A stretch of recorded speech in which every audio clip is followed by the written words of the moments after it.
Welcome, everyone. Before we unpack today's massive, truly explosive topic, Right. make sure to like and subscribe to the show. Absolutely. You know exactly how much it helps us bring you these incredibly detailed, long-form explorations. So let's jump right into today's mission. We are reviewing a highly provocative, deeply detailed new ebook. Very detailed. Yeah, it's called Walk Off the Plantation, Escape Feminist Economics as a Man, written by Conrad Reicher. And look, we've specifically curated this deep dive for you, the listener who closely follows men's rights activism, the manosphere, and what's broadly known as the red pill community. Right. You're someone who is intensely curious about the historical shifts in our modern institutions. You want to understand the mechanics of how, according to this book at least, these institutions were captured by feminist and Marxist ideologies. Way before the general public even realized a shift was happening. Exactly. Long before. And let me tell you right out of the gate, this book is an ultra-long, incisive, and honestly fascinating manual that it completely deconstructs modern society from the absolute ground up. It really does. If you want to read the full manual yourself, and I guarantee after this deep dive, you are going to want to dig into his sources, check out Amazon Kindle and Google Play Books to buy the book right now. And be sure to follow the author, at Conrad Reicher, at his Substack. It is a dense, heavily researched text, and we're going to break it all down for you today. But before we dive into the raw data, the case law, and the deep historical analysis Riker provides, we absolutely need to establish the ground rules for today's discussion. Yeah, super important. The source material we are reviewing today contains highly politically charged content. It touches on very sensitive left-wing and right-wing themes. So we must state explicitly, right here at the top, that we never take sides on this show. Never. We are impartially reporting on the content provided to convey the ideas contained in the original source material. We are not endorsing Reicher's viewpoints, nor are we condemning them. Our role today is strictly as objective guides. We are here to unpack his data, interrogate his arguments, and map out his overarching worldview so you, the listener, can understand the architecture of his claims and make up your own mind. That is an absolutely critical point. We are simply looking at the blueprint Reicher has laid out on the table. So let's unpack this blueprint. The foundational thesis of this book, the lens through which Reicher views almost everything else, is what he calls the plantation economy. And the corporate takeover of marriage. Right. He makes this sweeping argument that modern men are no longer treated as equal partners in a marriage, but rather as what he terms financial serfs. He argues that the institution of marriage has been legally transformed into a hostile corporate takeover. And to illustrate this, he doesn't just use theory. No, not at all. He brings up some truly harrowing real-world anecdotes. He does, and the way he uses these anecdotes is very deliberate. He wants to ground the legal theory in visceral reality. For instance, he details the case of a man named Bill Gallagher. Oh man, this case. Yeah. Bill is an IT engineer from Ohio making about $140,000 a year. By all traditional societal metrics, Bill is a massive success. He did everything he was supposed to do. But his wife filed for divorce. And Reicher emphasizes that there was no infidelity on Bill's part. None. No abuse, no hidden gambling debt, just a text message from his wife saying, "I'm done." And the financial fallout for this guy is just breathtaking. According to the book, Bill now pays $4,200 every single month in combined child support and alimony. Wow. Keep in mind, he has equal 50-50 custody of his kids and zero misconduct on his record. Yet, he's working his full-time engineering job plus 2 side gigs, living in a cramped one-bedroom apartment, driving a 2008 Honda Civic with a cracked windshield, and hasn't taken vacation in over half a decade. It's brutal. Reicher uses Bill to paint this very bleak picture of the modern American man. Highly productive, incredibly responsible, and yet, in Reicher's exact words, legally enslaved. What's fascinating here is how Reicher connects Bill Gallagher's personal tragedy to a much broader legal and historical framework. He doesn't view Bill as an anomaly. Right. He views him as the intended output of the system. Reicher traces the root of this back to California's 1969 no-fault divorce law, which was signed by Ronald Reagan.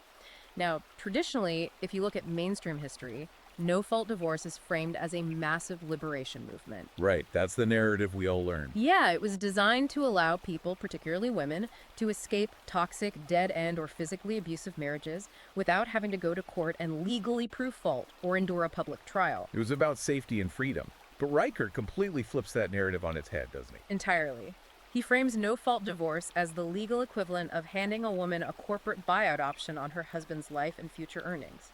Suddenly, he argues, marriage shifted from a binding, lifelong commitment into a temporary arrangement that could be dissolved at will. While still guaranteeing a payout. Exactly. Riker backs this up with 2022 U.S. Census Bureau data showing that roughly 70% of all divorces are initiated by women. Furthermore, he points out that men receive alimony in only 2% of the cases where it's actually awarded. 2%. To Riker, this massive statistical asymmetry isn't a sign that the system is broken or that men are simply worse partners. It's a sign that the system is working exactly as it was designed to work. The underlying business model of family court, he suggests, is to maximize revenue extraction from the most reliable payer in the dynamic, The husband. the husband. Okay, let me play devil's advocate for a second. If a woman initiates 70% of divorces, a skeptic listening to this might just say, well, maybe men are just dropping the ball. Maybe they aren't pulling their weight at home and women are just fed up.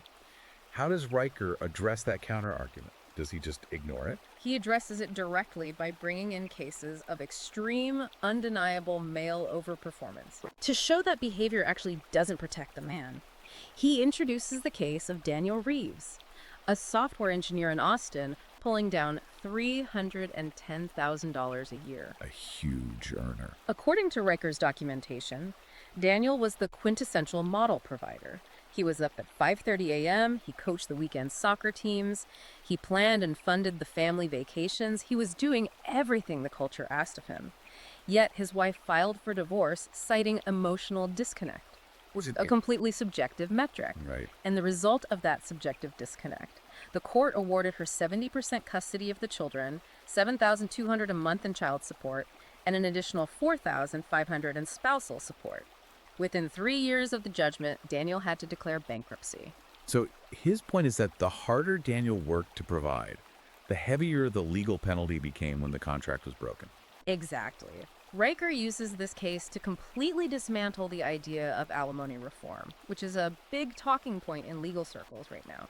He mentions a heavily publicized 2023 Florida law that supposedly limited the duration of alimony so men wouldn't be paying it until they died. Oh. But Riker points out that family court judges still have massive discretionary power. They use highly subjective, elastic terms like financial need and maintaining the marital standard of living to justify lifelong, crippling payments. Wow. To Riker, tweaking the alimony laws is just rearranging the deck chairs on the Titanic. The fundamental architecture of the system, he argues, is explicitly built to transfer male wealth to women, regardless of the man's behavior during marriage. And he actually points to the architects of this legal theory, right? He doesn't just say this is a shadow conspiracy. He says this is openly documented policy. Yes, and this is where he leans heavily on the work of prominent feminist legal scholars, specifically Martha Feynman. He quotes extensively from her 1995 book, The Neutered Mother, The Sexual Family, and Other 20th Century Tragedies. Feynman explicitly argued that family law should be restructured to force men to be financially responsible regardless of relationship status. Just stated right there in the text. Riker presents this to the reader to say, look, this isn't a secret. The architects of modern family law proudly stated their intentions. He argues that feminist legal theory purposely designed a system where male sacrifice, male labor, and male provision aren't considered contributions to be valued, but rather liabilities to be leveraged. Yeah, and it's not just the family courts. He takes aim at the IRS too. He points out what he calls the tax code's marriage penalty. I had to read this section twice because the numbers are so stark.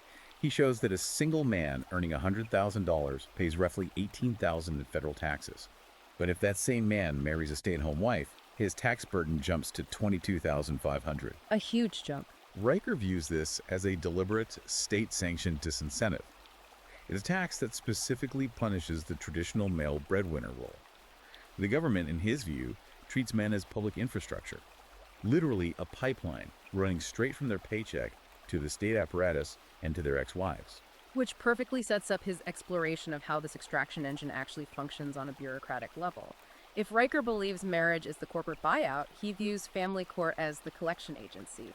He asserts that the system systematically prioritizes maternal custody while reducing fathers to, quote, ATMs with a heartbeat. ATMs with a heartbeat. And the financial data he pulls to support this is staggering.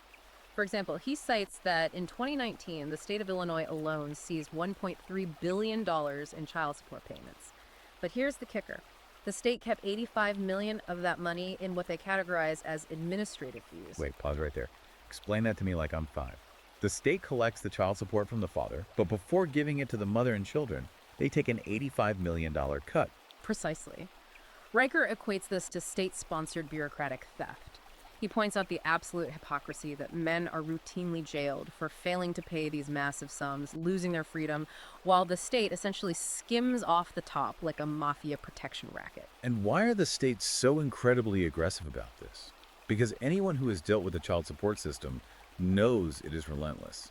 Riker explains the mechanics behind this aggression by pointing to a specific piece of federal legislation, Title 5EG of the Social Security Act of 1975. This act created the modern federal child support enforcement program. The critical hidden insight Riker offers here is that states receive federal matching funds based directly on the amount of child support they successfully collect. So is it It creates a massive, perverse financial incentive. The more money a state extracts from non-custodial parents who are overwhelmingly fathers, the more federal funding that states' bureaucratic agencies receive from Washington. So that's a bounty system. That is exactly how Riker frames it. He argues this turns family courts into profit-driven collection agencies. In his view, the off-sided legal standard of the best interests of the child is nothing more than a convenient legal fiction. It's a smokescreen used to justify separating fathers from their children in order to trigger the child support mechanism and secure federal funding. Unbelievable. Furthermore, he highlights the 1986 Bradley Amendment. This is a crucial piece of law that prevents child support debt from ever being retroactively reduced or cleared in bankruptcy. You can lose your job in a recession, you can lose your home, you can get cancer and lose your health, but the state will never, ever forgive that debt. It accrues interest perpetually. The case studies he uses in this section to illustrate the rigidity of this system are genuinely the stuff of nightmares. He talks about a man in Texas in 2022 who was ordered to pay $12,000 a month in child support for children that DNA tests categorically, scientifically proved were not biologically his. Yeah. His wife had an affair. But the court ruled he had to pay anyway because he, quote, held them out as his own during the marriage before he knew about the infidelity. Under the law, he is on the hook forever for another man's children. And if you think that's extreme, he also details the story of Marcus Bell. This reads like a legal thriller. Bell had a casual one-night stand. They went to a restaurant. He wiped his mouth and left a napkin on the table. The woman retrieved the napkin, extracted his DNA, utilized a sketchy fertility clinic to get pregnant via IVF without his consent, and then sued him for child support. And won. And the court actually ruled in her favor to the tune of a $2.1 million lifetime child support obligation because biologically he was the father, regardless of the method of conception. It's just unbelievable. And then there's David Kim in Massachusetts, who paid $5,100 a month for 12 straight years, totaling over $734,000 to an ex-wife who had already remarried, bought a second vacation home, and was actively earning $185,000 a year as a corporate lawyer. Right. The sheer shock value of these anecdotes isn't just for entertainment. Riker is using them to violently shake the reader awake to what he calls a gynocentric legal architecture. A system where the law bends over backward to protect female interests while treating male resources as an open buffet. Which naturally raises a huge question about how the legal system processes allegations and disputes during the initial divorce filings. Because to get to the point of extraction, you first have to separate the father from the home. Riker dives incredibly deeply into the weaponization of false allegations. He cites a startling statistic from the American Psychological Association noting that up to 30% of all custody cases involve false or unsubstantiated claims of abuse. 30%. That is a massive margin of error for a legal system destroying families. It is. But Riker explains why it happens so frequently. He points to the Violence Against Women Act of 1994, which created what are known as rebuttable presumptions against men. In plain English, this means if a mother makes an allegation of abuse, any allegation, the father is immediately presumed a danger and isolated from his children until he can legally prove his innocence. Guilty until proven innocent. Riker argues that in the tactical game of divorce, it fundamentally doesn't matter if the claim is completely fabricated or eventually disproven months later in court. The strategic damage is already done. The father's reputation in the community is ruined, his legal bills skyrocket into the tens of thousands just trying to see his kids, and during that separation period, the mother establishes a new status quo of primary custody. He also points out something terrifying about the recent expansion of the Violence Against Women Act. It now includes incredibly vague terminology, like emotional abuse or coercive control. Riker argues that these terms are so hopelessly subjective they can be weaponized against a man simply for using a firm tone of voice during a standard marital argument, or for managing the family budget tightly. In Riker's analysis, the family courts are no longer interested in protecting families or finding the truth. Their primary function is to protect a predefined narrative of female victimhood and male menace. And this is where Riker broadens his scope. He moves from the microcosm of the family court into the macrocosm of the entire Western economy. He takes dead aim at one of the most sacred cows of modern progressive economics, the gender pay gap. Specifically, the widely repeated statistic that women make 82 cents for every dollar a man makes. Riker absolutely dismantles this using granular statistical analysis. I loved this section because it's something you hear quoted constantly in the media, by politicians, in HR seminars. It's presented as an indisputable law of physics. But when Riker actually unpacks the math, the narrative completely falls apart. It completely vanishes. Riker points out that the so-called wage gap is just an aggregate average of all full-time working men versus all full-time working women. It doesn't account for choices. When economists actually control for variables like hours worked per week, the specific occupational field, the level of physical hazard, and continuous years in the workforce without parental leave, the gap shrinks to essentially zero. In some demographics, it actually inverts in favor of women. And the hazard data he brings up is just brutal to read. He forces the reader to look at the jobs that actually keep civilization running. Men make up 94% of miners, 90% of construction workers, 88% of long-haul truck drivers, and most tellingly, men account for 93% of all workplace fatalities. Riker's core argument here is that men aren't paid more because of some invisible patriarchal privilege. They are paid more because they're willing to take on massive physical risk. They work longer, ungodly hours, and they absorb extreme physical tolls in freezing, dangerous, isolated environments that women, on average, simply choose not to enter. Exactly. He backs this up with recent, highly credible data from institutions that certainly aren't considered right-wing. He cites a 2023 MIT study on salary negotiation. The researchers set up a scenario where men and women applied for identical jobs with identical resumes and qualifications. The study found that men were significantly more likely to aggressively negotiate for higher base pay, to request overtime eligibility, and to demand hazard bonuses. So it's behavioral. Riker argues this isn't evidence of systemic misogyny, it's simply a reflection of male agency and basic math.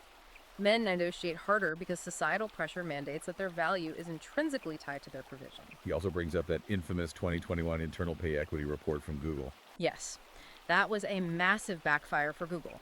They conducted this internal audit expecting to find that they were underpaying their female engineers, which would allow them to virtue signal by fixing it. But the algorithm revealed the exact opposite. Female software engineers at Google were actually earning 105% of what their male peers earned in the exact same roles with the same experience. Backfired spectacularly. Riker notes how quickly the mainstream media and feminist advocacy groups buried or openly mocked this report because it fundamentally contradicted their established victimhood narrative. He argues that an entire multi-billion-dollar grievance industry comprising HR departments, DEI consultants, and legal advocates depends on the 82-cent myth to justify their salaries and their expansion. And he shows how this ideology has actually been codified into law internationally. We always hear about the Scandinavian countries as this progressive utopia. But Riker looks at Sweden's gender budgeting scheme, which has been active since 2007. This policy actively directs over 60% of all public social spending specifically to women, despite the fact that workforce participation between men and women in Sweden is nearly equal. Riker argues this is achieved by legally redefining the word equity to literally mean female priority. He also looks at Norway's 2003 father quota. On the surface, forcing men to take mandatory paternity leave sounds like a pro-family policy. But Riker digs into the punitive mechanics of it. He points out that if the Norwegian father refuses to take the leave, perhaps because he owns a small business that would fail if he steps away, the state actually docks the family's total financial benefit package. That's coercion. Riker views this not as a progressive encouragement of fatherhood, but as raw state coercion designed to forcibly re-engineer traditional gender roles against the will of the citizens. The starkest contrast he paints, though, is right back here in the U.S. regarding federal funding. You read this and it really makes your blood boil. He juxtaposes the $1.6 billion in annual federal funding given to the Violence Against Women Act with the complete lack of federal resources allocated for male victims of domestic violence. And this is a massive blind spot in our culture. Riker cites Centers for Disease Control data again, the highest level of institutional data, indicating that men make up a full 40% of all domestic violence victims in the United States. Yet, there are virtually zero federally funded shelters for men. He shares horrific anecdotes of men showing up to hospital emergency rooms with severe lacerations or burns inflicted by their wives, only to be mocked by the triage nurses, treated with suspicion by the police, or literally told to reflect on what they did to provoke her. Unbelievable. To Riker, this is the smoking gun. It proves that state-sponsored feminist policies do not seek equality, they seek supremacy. They are willing to fund female victimhood endlessly while completely erasing and mocking male suffering. Which begs the question, how did we get here? How did our institutions, from the courts to the hospitals to the HR department, become so uniformly aligned against men? This brings us to a section I know you listening are incredibly interested in, the historical capture of institutions. Riker argues that the anti-male bias we see today wasn't some organic cultural accident, it was meticulously engineered over a century. And he traces it all the way back to the Frankfurt School in Germany in 1923. This is where Riker's deep historical research really shines. For those who aren't familiar, the Frankfurt School was a group of Marxist intellectuals associated with the Institute for Social Research at Goethe University in Frankfurt. Riker names key figures like Theodor Adorno, Max Horkheimer, and especially Herbert Marcuse. He argues that when traditional economic Marxism failed to spark worker revolutions in the West because capitalism was making the working class too prosperous, these intellectuals shifted their strategy. They pivoted from economic warfare to cultural warfare. Their stated goal, according to Riker's analysis, was to dismantle Western civilization from within, and the primary obstacle in their way was the traditional nuclear family and the concept of patriarchal male authority. And he zeroes in on Herbert Marcuse in a way that is just chillingly relevant to what we see in corporate America today. Absolutely. Riker dedicates a massive portion of this chapter to dissecting Marcuse's highly influential 1965 essay titled Repressive Tolerance. Now, Riker translates the actual function of this essay as liberating tolerance. Marcuse openly argued that in order to achieve true liberation, society must redefine tolerance. It must strictly protect left-wing, revolutionary, progressive ideas while actively, ruthlessly suppressing conservative, traditional, or right-wing viewpoints. So tolerance doesn't mean live and let live anymore. It means my side gets to speak, and your side gets silenced for the greater good. Precisely. And Riker explicitly calls Marcuse's essay the literal operating manual for modern diversity, equity, and inclusion bureaucracies and corporate human resources departments. He gives the example of the famous James Damore case at Google. I don't remember. Damore was the engineer who wrote an internal memo citing peer-reviewed evolutionary psychology to explain why there might be fewer women in high-stress coding jobs. He wasn't being hateful, he was citing science. But Google fired him instantly. Riker argues this wasn't a PR move, this was Marcuse's philosophy in action. It is the deliberate suppression of objective, empirical reality in order to enforce strict ideological conformity. Under this framework, male competence is redefined as oppression, and traditional male strength is pathologized as toxic dominance. And nowhere is this pathologizing of male behavior more evident, according to Riker, than in the modern public education system. He talks extensively about what he calls the boy crisis. He shares a story that, as a parent, just breaks your heart. He talks about a 10-year-old boy in a Massachusetts public school. The kid is frustrated during a difficult math test, he gets overwhelmed, and he throws his pencil across the room. Now, 30 years ago, the teacher would say, go pick up your pencil, calm down, and finish your test. Or maybe he gets a detention. Sure.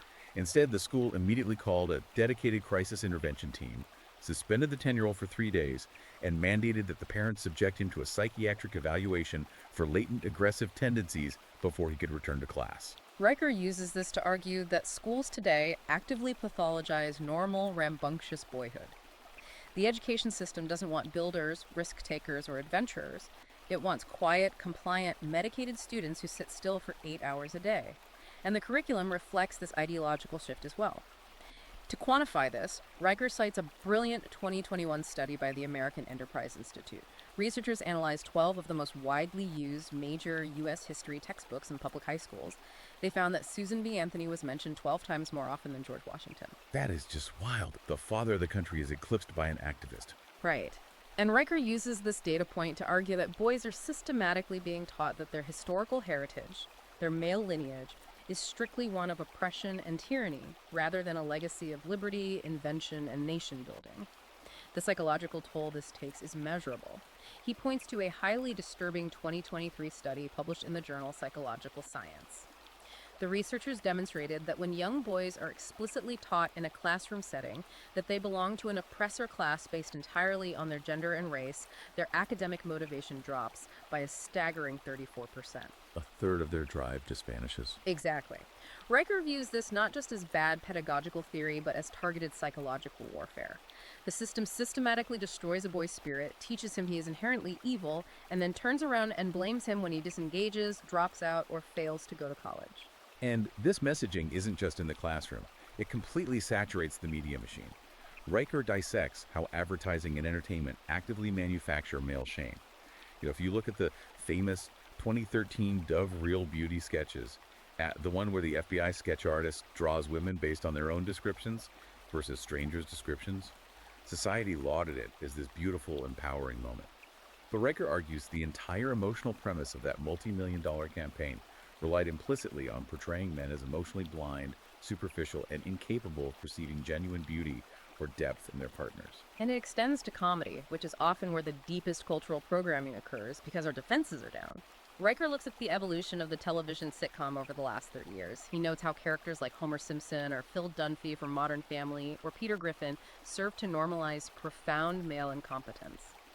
Fathers are consistently portrayed as bumbling, emotionally stunted, oversized children who require constant maternal correction and eye-rolling from their hyper-competent wives. But does a goofy sitcom dad really cause societal damage? A skeptic might say, come on, it's just a joke. We all know Phil Dunphy is a caricature. That's a fair question, but Riker brings the receipts to show the damage is real. He points to a 2022 UCLA sociological study which tracked childhood media consumption. The studies show that children who are heavily exposed to this specific kind of male-negative, bumbling dad media are 40% more likely to view men as inherently disposable or unnecessary to family formation by the time they reach 10 years old. Riker's point to the listener is stark mumity. Your children are being systematically taught that you, the father, are a useless joke before they even hit puberty. When you see how the culture, the courts, and the media systematically portray men as disposable, bumbling idiots, it completely changes how you view modern relationships. Which brings us to one of the most controversial and highly anticipated parts of Riker's book, The Dating Market. If you're a guy listening to this and you've ever felt like the modern digital dating scene is basically a rigged slot machine designed to drain your wallet and crush your self-esteem, Riker's breakdown is going to validate exactly what you've been experiencing. Riker applies hard evolutionary psychology to modern dating apps to explain exactly why the system feels so broken for the average hardworking man. He cites a massive 2023 Stanford University study that analyzed millions of interactions to reveal the profound asymmetry in digital dating behavior. The data showed that men swipe right, indicating interest, 68% of the time. They are casting a wide, hopeful net. Women, however, swipe right only 14% of the time. So men are saying yes to almost 7 out of 10 women, while women are saying yes to barely 1 out of 10 men. The bottleneck is incredible. It is a mathematical bottleneck. And Rikers argues that the tech companies know this. Dating apps like Tinder and Bumble are not designed to find you a wife. They are algorithmic slot machines.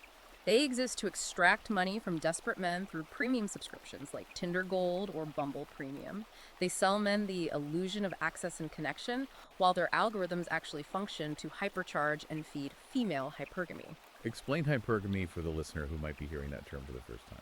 Hypergamy is the evolutionary biological drive, primarily observed in females across species, to mate up the dominance hierarchy, to seek a partner of higher social status, greater physical protection, and superior financial resources than herself. And Riker backs up this hypergamy argument with leaked internal data from Tinder itself. This blew my mind. The data showed that women on the app swipe right on men whose profiles indicate they make over $200,000 a year at triple the rate they swipe on men making under $50,000. And here is the crazy part. They remain true even when independent judges rated the physical attractiveness of the rich men and the poorer men as completely identical. A physically average guy making $200K gets 3 times the attention of a handsome guy making $50K. Riker insists this isn't female malice, it's deep-seated biology. He traces this back to the foundational work of evolutionary psychologist David Buss. In 1989, Buss conducted a famous, massive cross-cultural study of 10,000 people across 37 vastly different societies, from modern Western cities to rural agrarian tribes. The study definitively proved that across every single culture, regardless of religion or political system, women universally prioritize financial prospects, resource acquisition, and social status in a mate far more than men do. For 200,000 years of human evolution, a woman's physical survival and the survival of her offspring depended entirely on attaching herself to a competent resource provider. So his argument is that modern feminism didn't actually change this hardwired biological reality. It just gave women the legal framework and the financial independence to ruthlessly act on that hypergamy without needing to provide long-term loyalty or commitment in return. Exactly. And this biological reality leads directly into what Riker calls the beta male trap.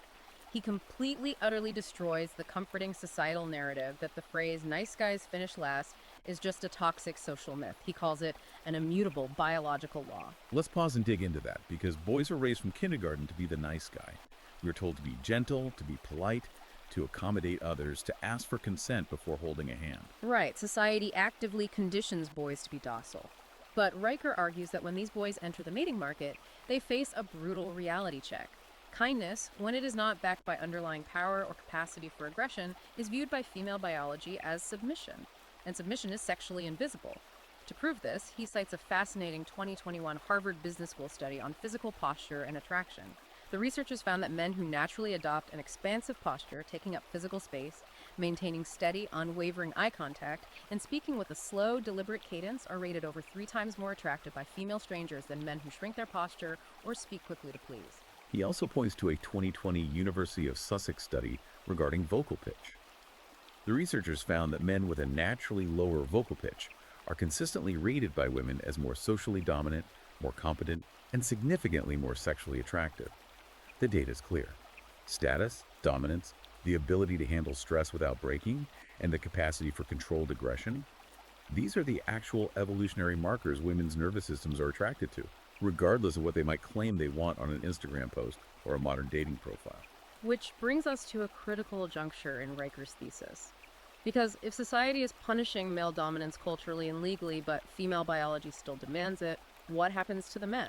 Riker argues that the modern world isn't just attacking men legally in the courts or culturally in the media, it is actively chemically attacking them on a physical level. The statistics he polls regarding male physical decline are just terrifying. He notes that the U.S. Army is currently having to turn away 60% of all young male recruits because they literally cannot pass the most basic entry-level physical fitness tests.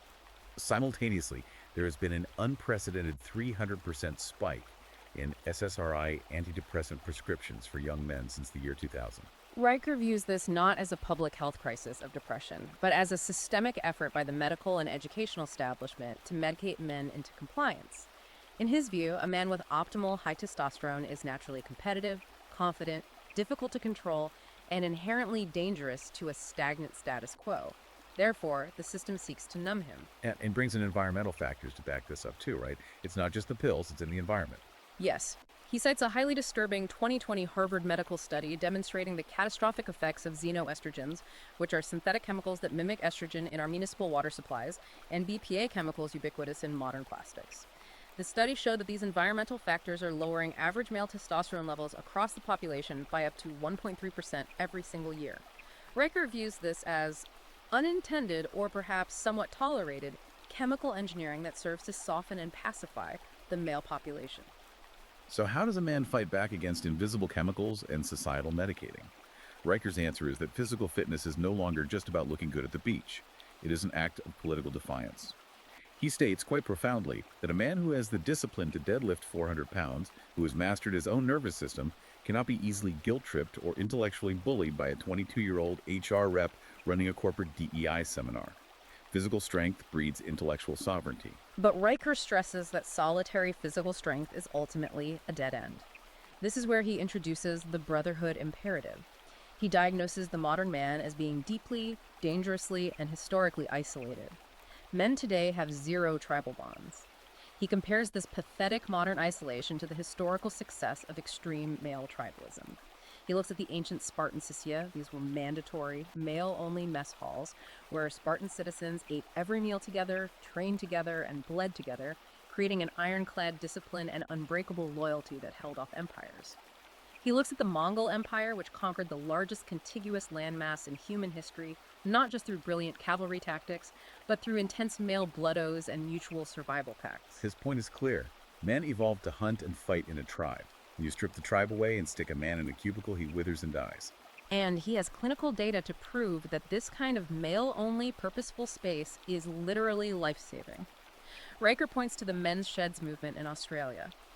This is a brilliant initiative. Over 1,200 physical community workshops scattered across the country where men can gather, free from female oversight or expectations, to do woodworking, welding, engine repair, and shoulder-to-shoulder projects. Research conducted by the University of Wollongong tracked the mental health outcomes of these men. The results were astounding. Participation in these men's sheds cut male suicide rates by a staggering 42%. That is incredible. 42% just by letting men build birdhouses and fix lawnmowers together? Because it acknowledges male psychology. Men heal, bond, and process trauma through shared action and mutual respect, not through forced face-to-face emotional vulnerability like traditional therapy demands. To recreate this survival dynamic in the modern world, Riker proposes what he calls the Iron Brotherhood framework. He says every man, if he wants to survive the current cultural climate, needs to actively recruit 3 specific roles into his inner circle. The mentor, an older, battle-tested man who has survived divorce or financial ruin and rebuilt himself. The soldier, an equal, a partner in the trenches who will hold you accountable to your goals. And the scout, someone sharp-eyed, highly technical, who brings intelligence and emerging trends from the outside world. Riker argues vehemently that without a vetted, loyal tribe, a man will inevitably be crushed by the centralized power of the state. Which perfectly transitions us into the grand finale of the book, and honestly the reason this book is flying off the digital shelves. Riker doesn't just want you to be angry about the course, the culture, or the chemicals. He provides a highly technical, step-by-step blueprint for what he calls legal defection. If the game is prominently, structurally fixed against you, Riker says the only winning move is to walk off the plantation and build a parallel, untraceable society. And the level of detail he provides in this exit strategy section is absolutely mind-blowing. It is essentially a manual for becoming a ghost in the machine. Let's start with his approach to basic bureaucratic privacy. He advises men to aggressively utilize the Privacy Act of 1974. This is an obscure but powerful federal law that explicitly prohibits government agencies and, by extension, many corporate entities from denying you a right or benefits simply for refusing to disclose your social security number unless specifically authorized by statute. Riker provides exact scripts for men to use to legally vanish from routine bureaucratic tracking, starving the data brokers that feed the system. But the real meat of his exit strategy is the technology.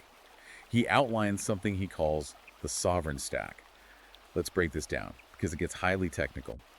If a man wants to communicate securely with his Iron Brotherhood, what does Riker suggest? He advocates a total abandonment of standard platforms. No Apple iMessage, no Google Chat, no WhatsApp, because Facebook owns WhatsApp. Instead, he directs men to use Signal and, more importantly, Session. Explain why Session is his gold standard. Session is a decentralized messenger. Unlike Signal, which still requires you to register a phone number, which ties back to your real identity, Session requires no phone number at all. It assigns you an alphanumeric ID and routes all your messages through a decentralized onion routing network, similar to Tor. It is mathematically impossible for anyone, including the creators of Session, to know who you are talking to or what you are saying. And what about data storage? If you have sensitive legal documents, crypto seed phrases, or business plans, you can't put those on Google Drive. Exactly, because Google will comply with a family court subpoena in an instant. Riker recommends IPFS, the Interplanetary File System, and Filecoin. These are entirely decentralized storage networks. Think of the normal internet like a giant filing cabinet owned by Amazon or Google. They can open your drawer anytime. IPFS shreds your file into 1,000 encrypted pieces and scatters them across thousands of independent computers globally. It cannot be subpoenaed, censored, or shut down by a central authority because there is no central authority. He even goes as far as the operating system on your laptop. Yes, he discusses utilizing privacy-focused Linux distributions, specifically mentioning a hardened build called Liberty OS. These systems are designed from the ground up to block telemetry, identifying trackers, and corporate surveillance at the root kernel level. And then we get to the money. Because if they can't track your text, they will track your bank account. Riker tells men to abandon the traditional banking system entirely. But he also warns against using standard public ledger crypto like Bitcoin, right? Correct. A lot of people mistakenly think Bitcoin is anonymous. It is actually highly public.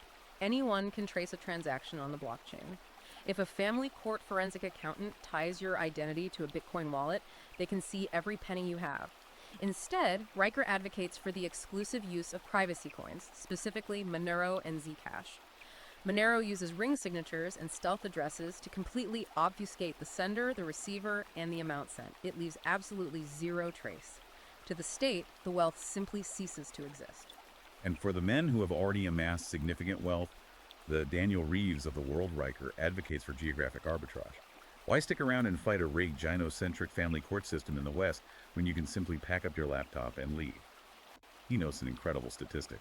In 2023, roughly 17,000 Americans officially relocated to Dubai.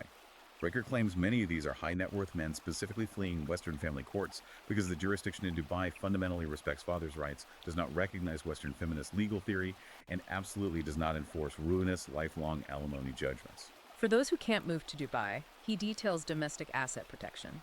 He explains how men are utilizing complex offshore asset protection trusts in jurisdictions like the Cook Islands or Anguilla. If an angry ex-wife and her lawyer win a massive judgment in a California court, an offshore trustee in Anguilla will literally ignore the U.S. court order because U.S. judgments hold absolutely zero legal jurisdiction there. He also introduces a concept for collective wealth protection that blew my mind. The crypto citadel. Explain how this multi-sig wallet works.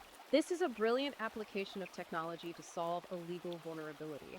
A multi-sig or multi-signature cryptocurrency wallet requires multiple people to approve a transaction before funds can move.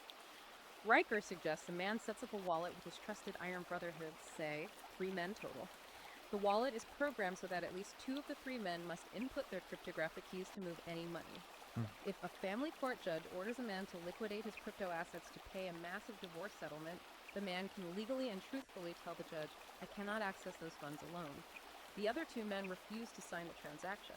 Because the funds are mathematically and cryptographically locked, the state is entirely powerless to seize them. It completely neutralizes the court's leverage. It is mathematically shielded from the state. That is wild. And finally, to avoid the court's jurisdiction entirely, he discusses the rise of male co-living spaces, massive off-grid homesteads, and intentional communities that enforce a strict, unbreakable no-kids clause.